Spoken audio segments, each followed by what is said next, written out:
ایک دفعہ ایک آدمی نے میرے پر بڑی چڑھائی کی، تم تبلیغ والے منافق ہو، کہتے کچھ ہو کرتے کچھ ہو، تمہارے قول اور فعل میں بہت فرق ہے، بہت۔ جب ان کا غصہ اتر گیا تو میں نے ان سے کہا بھائی 100 نمبر تو اللہ نے بھی نہیں مانگے، آپ کیوں مانگتے ہو؟ اللہ نے کہا ہے فمن ثقلت موازینہ، جس کی نیکیاں بڑھ جائیں گی گناہ تھوڑے ہوں گے تو پاس کر دوں گا۔ تو 100 نمبر تو اللہ نے بھی نہیں کہا کہ ایک گناہ تیرے کھاتے میں نہیں ہونا چاہیے، 100/100 نمبر لے گا تو جنت دوں گا، نہیں تو ریپٹ مار کے جہنم میں ڈالوں گا۔ تو 100 نمبر تو اللہ بھی نہیں مانگتا، اسے پتہ ہے میرا بندہ کمزور ہے، کبھی گناہ کرے گا کبھی نیکی کرے گا۔ تو وہ کہتا ہے جس کے پاس 51 نیکیاں ہوئیں اور 50 گناہ ہوئے تولوں گا تو 51 جھک جائیں گے نا، 50 معاف۔ مثال دے رہا ہوں میں، ہمارے علاقے میں ایک زمیندار تھے، وہ ذکر بھی بہت کرتے تھے، گالیاں بھی بہت دیتے، ادھر سبحان اللہ او تیرے فلانے، الحمدللہ کے ساتھ ایک پھکڑ تولتے تھے، ساری زندگی وہ ایسا ہی کرتے رہے۔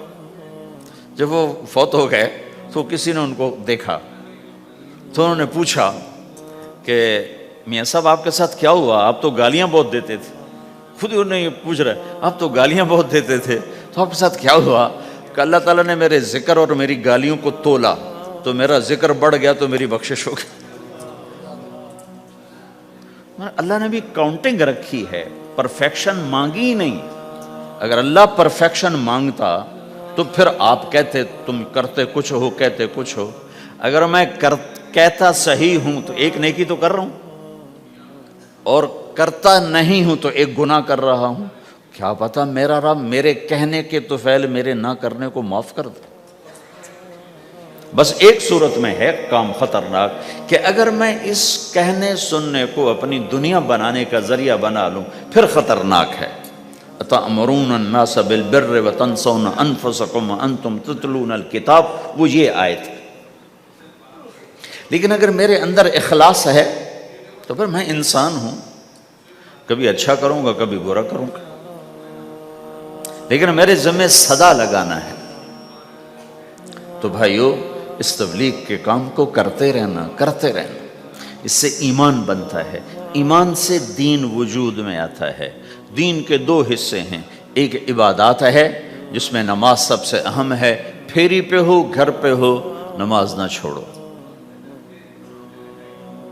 رمضان کے روزے ہیں، اللہ پھر رزق زیادہ دے دے، حج کرو، زکوٰۃ دو، لیکن عبادات بڑی محدود ہیں اور اس میں کثرت اللہ نے مطالبہ بھی نہیں کیا، بلکہ اللہ تعالیٰ نے اس میں اعتدال ہی کو پسند فرمایا ہے۔ اللہ تعالیٰ نے ہمارے نبی لمبی لمبی نمازیں پڑھتے تھے تو اللہ تعالیٰ نے روک دیا کہ ما انزلنا علیک القرآن لتشقی، میرے نبی میں نے تمہیں قرآن اس لیے نہیں دیا کہ تو لمبی لمبی نمازیں پڑھ کے تھکتا رہے، درمیان نہ چل۔ اللہ کے نبی نے تبلیغ میں زیادہ زور دکھایا تو اللہ نے اس پر بھی کہا فلا تذهب نفسك علیہم حسرات، اتنا غم نہ کیا کر کے تو خود ہی ہلاک ہو جائے، نہیں ایسا نہ کر۔ تو عبادات محدود ہیں اور اس میں اعتدال مطلوب ہے۔ سارا دن مصلی پہ بیٹھنا یہ اللہ نہیں دیکھنا چاہتا، اللہ یہ دیکھنا چاہتا ہے کہ تو باہر جاتا کہ میں دیکھوں کہ اب تو کیا کرتا ہے۔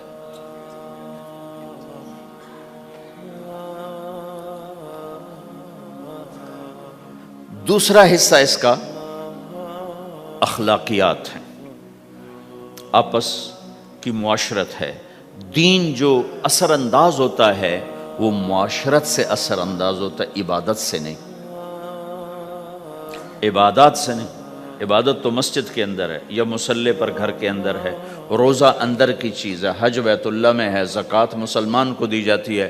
تو دنیا میں دین پھیلنے کے لیے اور اپنوں کو دین کے قریب کرنے کے لیے جو سب سے بڑا عمل ہے وہ بھائیو اچھے اخلاق ہے۔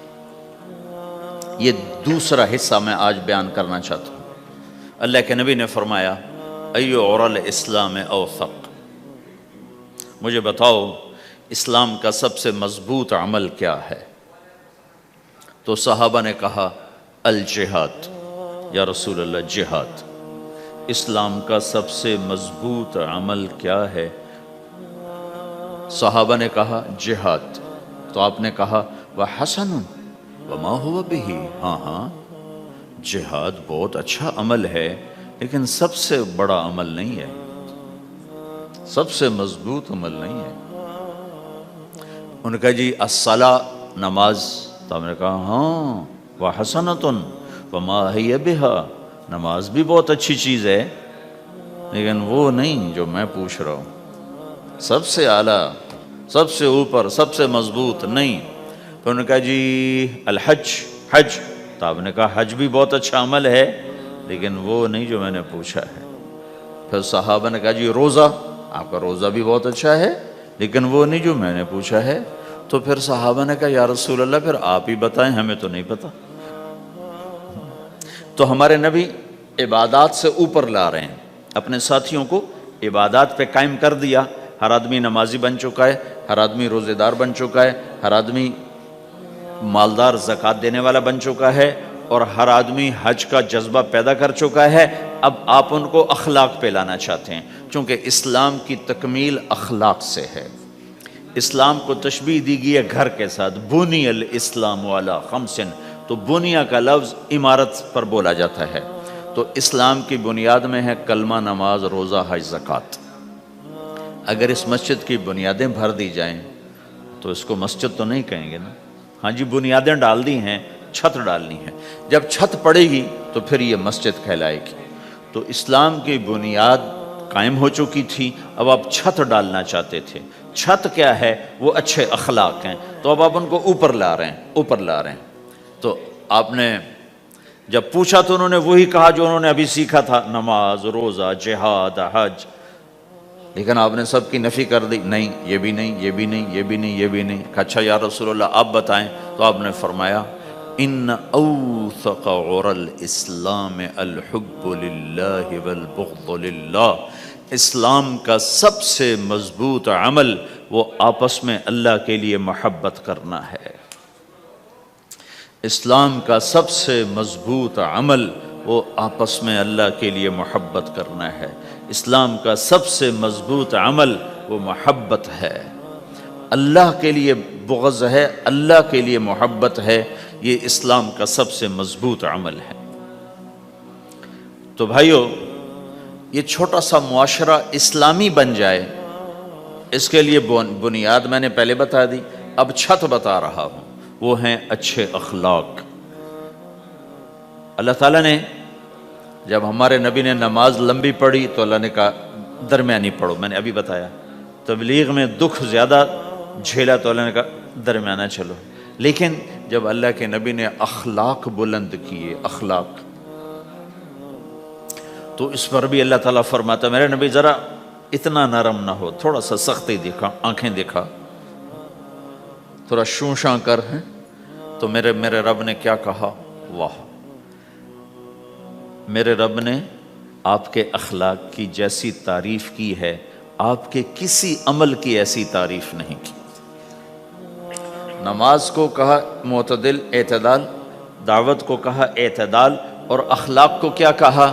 انک لعلی خلق عظیم، اور اس کو طاقت پہنچائی قسم اٹھا کے، نون، پھر قسم اٹھائی قلم کی جو علم کا ذریعہ ہے، والقلم وما یسطرون، مجھے قسم ہے قلم اور اس کی تحریر کی، ما انت بنعمت ربک بمجنون وان لک لاجرا غیر ممنون۔ ان دو آیتوں کو چھوڑ کر اگلی جو آیت آ رہی وانک لعلی خلق عظیم، اے میرے محبوب میں قسم اٹھاتا ہوں قلم اور اس کی تحریر کی، تیرے اخلاق بڑے عالی شان ہیں۔ یہ نہیں کہا تیرے اخلاق بڑے عالی ہیں، انک لعلی، علا، علا کا یہاں بہت عظیم الشان کردار ہے۔ علا یہ بتا رہا ہے کہ اے میرے نبی جتنے اخلاق تصور کیے جا سکتے ہیں وہ سب تیرے تابع ہو چکے ہیں، اور تو ان پہ سوار ہو چکا ہے، تو ان پہ چھا چکا ہے۔ علا چھا جانے کے لیے ہوتا ہے کہ تمام اخلاق تیرے غلام ہو چکے ہیں۔ ایک دفعہ آپ نے فرمایا اچھے اخلاق 360 قسم ہیں، 360 قسم، 360 صفات کا مجموعہ اچھے اخلاق. کوئی ایک صفت کسی کو مل گئی تو جنت میں چلا جائے گا. تو ابو بکر رضی اللہ عنہ سامنے بیٹھے تھے, کہنے لگے یا رسول اللہ افی منہا شیء, ان 360 میں کوئی میرے اندر بھی کچھ ہے؟ تو آپ نے کہا تیرے اندر سارے کا سارا, کوئی کمی کوئی نہیں, پورے. یہ آپ نے اور کسی کو نہیں کہا, صرف آپ نے یہ ابو بکر سے فرمایا کہ ابو بکر تیرے اندر پورے اخلاق 360. تو بھائیو, آپس کی محبت اور اچھے اخلاق یہ اسلام کا سب سے چوٹی کا سبق, سب سے اعلیٰ درجے کا سبق.